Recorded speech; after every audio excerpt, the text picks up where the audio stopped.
Jesus said about 2,000 years ago, "Go therefore and make disciples, spiritually mature Christians of all the nations, baptizing them in the name of the Father, Son, and Holy Spirit, teaching them to obey all the things that I have commanded you, for I am with you always, even to the end of the age."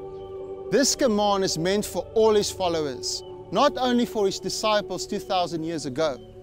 In a sense, it is impossible for Christians to make even one disciple. We all know that Christians struggle to overcome sin and everyday problems. In our own strength, it is impossible to be a disciple, let alone to make disciples. This is why God assures us that He will be with us to the end of the age. His presence, the Holy Spirit, will help us in this wonderful task. We need Him, and we need to remember that Jesus has all authority in heaven and on earth. Because of His authority and supreme power, the task of making disciples is certain.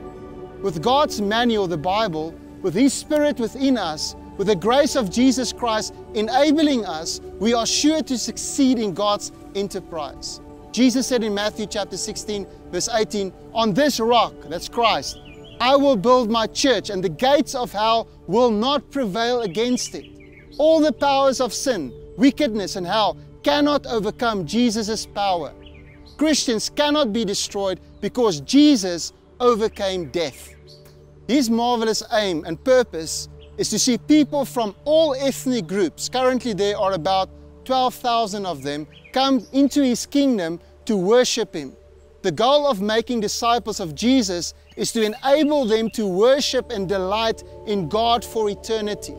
Teaching people to be obedient to Him is a temporary project on earth. To go and share and live God's words can be compared to an army going for battle against enemy forces. There will be casualties and assaults on God's kingdom, and we need weapons to fight with. The difference is that our weapons are not physical weapons, but spiritual weapons, mighty through God to pull down strongholds and to go behind enemy lines. The great thing to remember is that the decisive battle has been won through the finished work of Jesus Christ.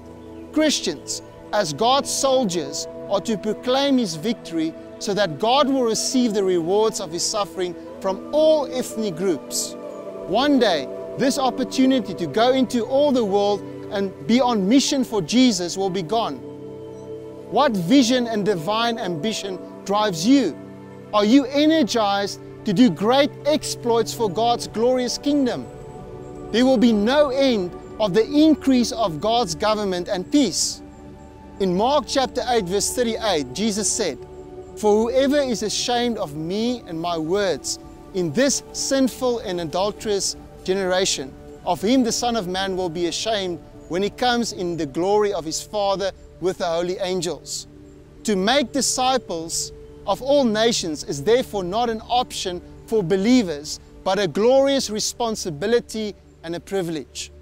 Scripture to consider. In Revelation 5 verse 9, God gives us a picture of eternity. And they sang a new song saying, "You, Christ, are worthy to take the scroll and to open its seals. For you were slain and have redeemed us to God by your blood out of every tribe and tongue and people and ethnic group, and made us kings and priests to our God."